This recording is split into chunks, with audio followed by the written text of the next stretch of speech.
નમસ્કાર, દૂરદર્શન સમાચારમાં હું જીગર ગઢવી આપનું સ્વાગત કરું છું. જોઈએ મુખ્ય સમાચાર. પ્રધાનમંત્રી નરેન્દ્ર મોદીએ દેશવાસીઓને આપી નવા વર્ષની ભેટ. ગરીબો, ખેડૂતો, વરિષ્ઠ નાગરિકો અને મહિલાઓ માટે કરી મોટી જાહેરાતો. કહ્યું, બેન્કિંગ પ્રણાલી ટૂંક સમયમાં થશે રાબેતા મુજબ.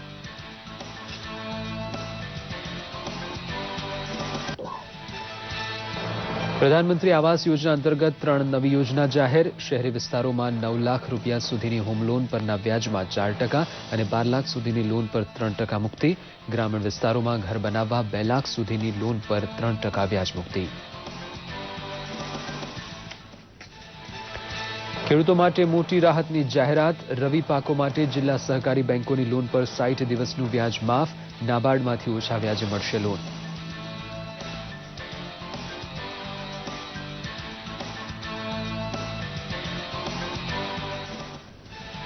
ઉત્તર પ્રદેશમાં ચૂંટણી અગાઉ હાઈવોલ્ટેજ રાજકીય ડ્રામામાં મુલાયમનો યુટર્ન. અખિલેશ અને રામગોપાલને સમાજવાદી પાર્ટીમાં લીધા પરત. પક્ષના નેતાઓ વચ્ચે બેઠકોના દોર બાદ લેવાયો નિર્ણય.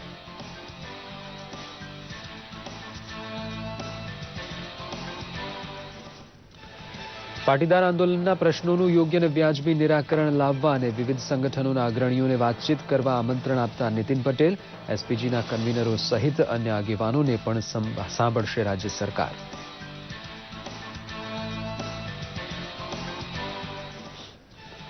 દેશ અને દુનિયામાં નવા વર્ષનું ઉત્સાહભેર સ્વાગત. ભારત સહિત અન્ય દેશોમાં યોજાયા રંગારંગ કાર્યક્રમો. ભવ્ય આતશબાજી સાથે 2016ને અપાઈ ભાવપૂર્ણ વિદાય અને કરાયું વર્ષ 2017નું સ્વાગત. ચર્ચમાં કરાઈ પ્રાર્થના તો અન્ય સ્થળોએ યોજાયા રેલીના કાર્યક્રમો.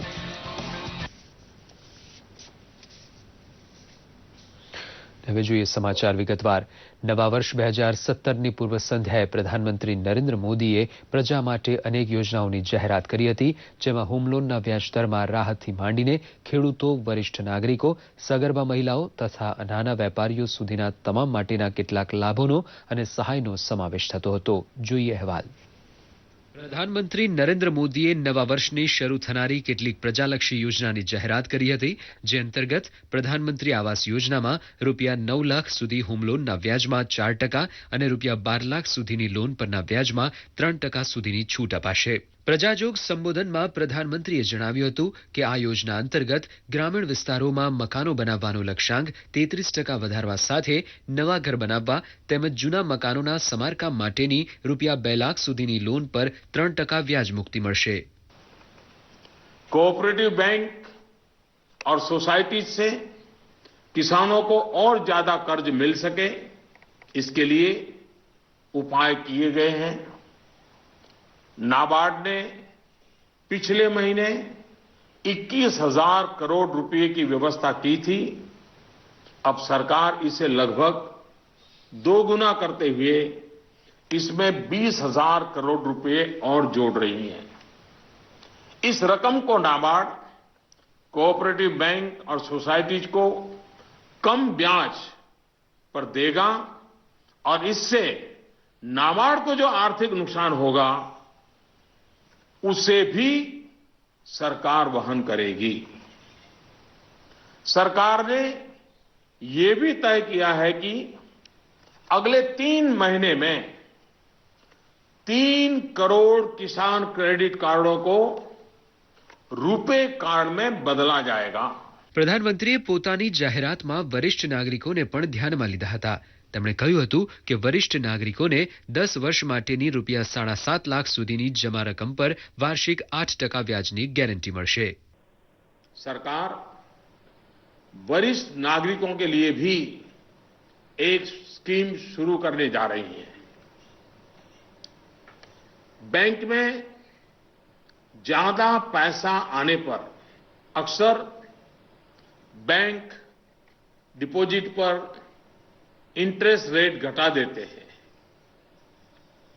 वरिष्ठ नागरिकों पर इसका प्रभाव ना हो, इसलिए 7.5 लाख रुपए तक की राशि पर 10 साल तक के लिए सालाना 8% का इंटरेस्ट रेट ब्याज दर सुरक्षित किया जाएगा.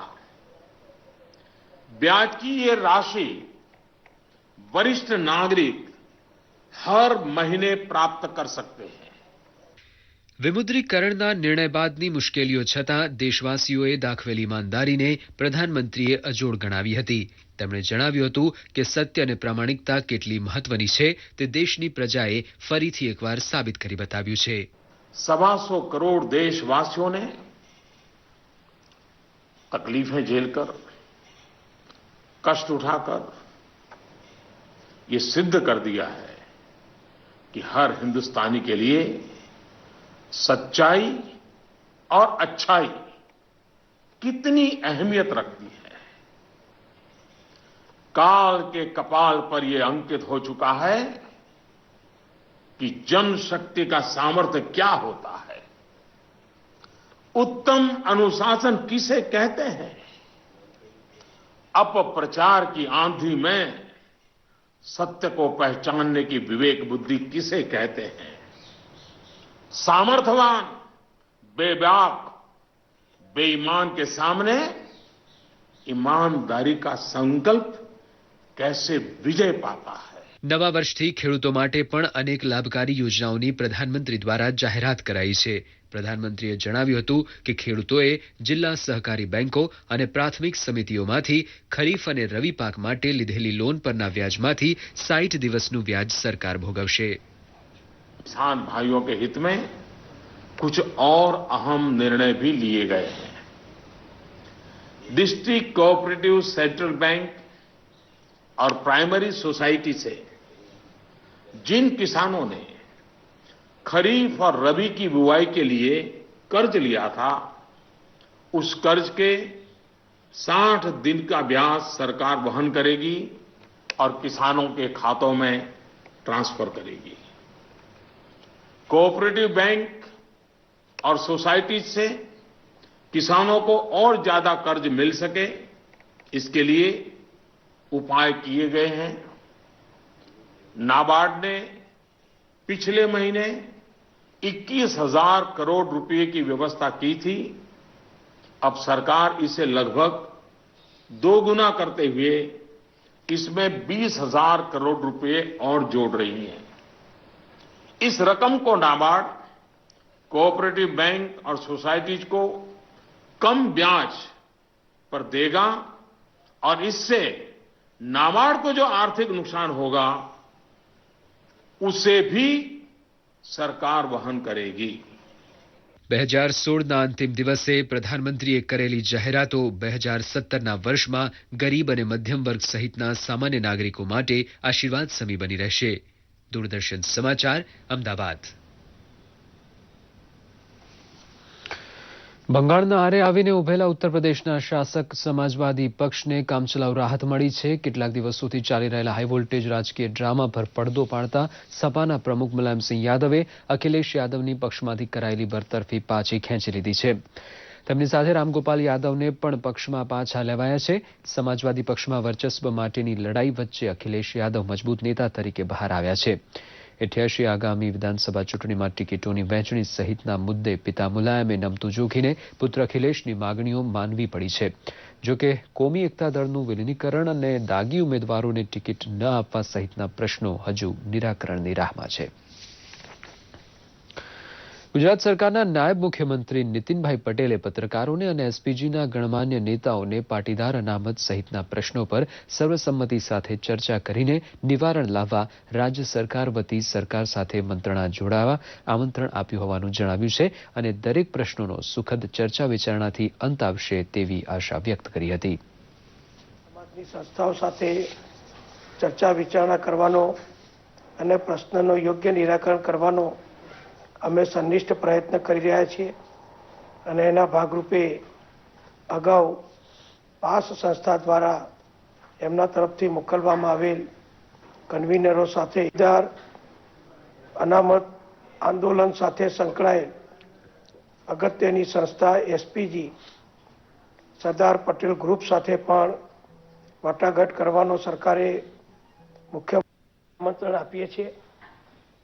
એટલે આ જાહેર આમંત્રણ છે. ફોન દ્વારા પણ અમે એમના પ્રમુખશ્રીનો સંપર્ક કરીને એમને પણ આ જ માહિતી આપીશું. એમની પાસે પણ એમના તરફથી ચર્ચા વિચારણામાં લગભગ સેવા પ્રવૃત્તિ કરનાર રાષ્ટ્રીય સ્વયંસેવક સંઘ પરિવારના 100 વર્ષ પૂરા થતા દેશના વિવિધ પ્રાંતમાં ભારત સેવાશ્રમ સંઘ દ્વારા હિન્દુ સંમેલન યોજાઈ રહ્યા છે. દક્ષિણ ગુજરાતના આદિવાસી વિસ્તાર ગણાતા નવસારી જિલ્લાના વાંસદા ખાતે સંઘના વડા મોહન ભાગવતની ઉપસ્થિતિમાં વિશાળ સંમેલન યોજાયું હતું.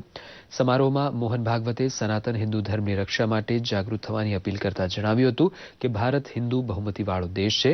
40,000 વર્ષથી અખંડ ભારતમાં રહેતા દરેક વ્યક્તિનું ડીએનએ પૂર્વજોનું સમાન છે.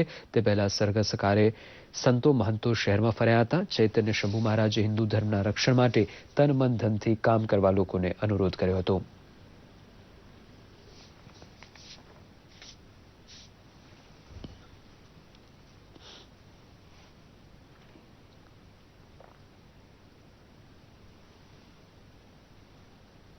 हमारे मन में गौरव है हमारे पूर्वजों का। भारत वर्ष में कौन भारतीय पूर्वजों का वंशज नहीं है? जो अपने आप को हिंदू नहीं कहते वे सब भी समान भारतीय पूर्वजों के वंशज है. आज का विज्ञान कहता है 40,000 वर्ष पूर्व से इंडो ईरानियन प्लेग यानी अखंड भारत में रहने वाले प्रत्येक व्यक्ति का डीएनए समान पूर्वजों का है. हम हिंदू पूर्वजों के वंशज हैं. हम हिंदू संस्कृति का प्रभाव अपने मन में रखकर चलते हैं और भारत को अपनी माता मानते हैं. हम हिंदू हैं, हिंदू रहेंगे और दुनिया को देने के लिए हमारे पास है, वो हमको देना है. इसलिए हम योग्य बनेंगे. હિન્દુત્વની જે તાકાત છે, હિન્દુ ધર્મની જે તાકાત છે, એને દુનિયાની કોઈ તાકાત ભારતમાંથી હટાવી શકી નથી.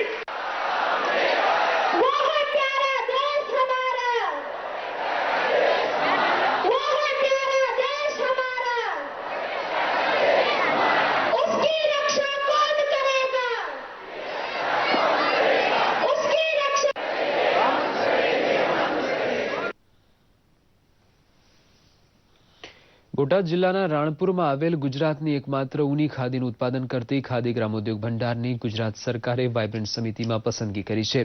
રાજ્ય સરકાર દ્વારા 11 જાન્યુઆરીથી 13 જાન્યુઆરી સુધી ગાંધીનગરમાં યોજાનાર વાયબ્રન્ટ ગુજરાત સમિટની સમિતિમાં રાણપુરની ખાદી ગ્રામોદ્યોગ સંસ્થાની પસંદગી થતાં ખાદી ગ્રામોદ્યોગની પ્રવૃત્તિમાં કામ કરતા લોકોમાં પણ ઉત્સાહ વ્યાપ્યો છે. આ સંસ્થા ઊની ખાદીમાંથી શોલ, સ્વેટર, ટોપી, મફલર જેવી આઇટમોનું ઉત્પાદન કરે છે. આ સંસ્થાના મંત્રી ગોવિંદભાઈ ડાભીએ આ પસંદગી બદલ રાજ્ય સરકારનો આભાર માન્યો છે.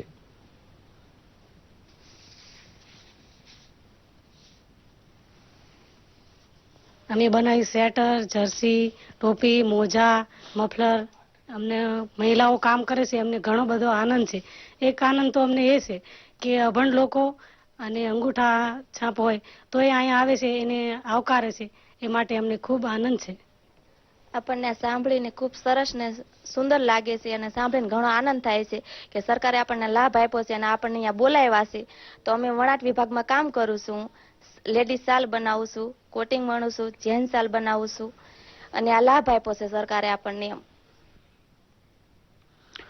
ભારત સહિત દુનિયાભરમાં નવા વર્ષ 2017નું ધમાકેદાર સ્વાગત કરાયું હતું. વિશ્વભરમાં લોકોએ પોતપોતાના આગવા અંદાજમાં નવા વર્ષને વધાવ્યું હતું. રાત્રે બરાબર 12 વાગ્યાના ટકોરે ભવ્ય આતશબાજીનો નજારો જોવા લોકોનો માનવ મહેરામણ ઉમટ્યો હતો. ભારતમાં પણ દેશના પાટનગર, દિલ્હી અને મુંબઈ સહિતના શહેરોમાં ઉજવણી દરમિયાન અનિચ્છનીય ઘટના ન બને તે માટે સલામતીનો ચુસ્ત બંદોબસ્ત ગોઠવાયો હતો.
તો આ સાથે જ આ સમાચાર બુલેટિન અહીં સમાપ્ત કરીએ છીએ. નમસ્કાર.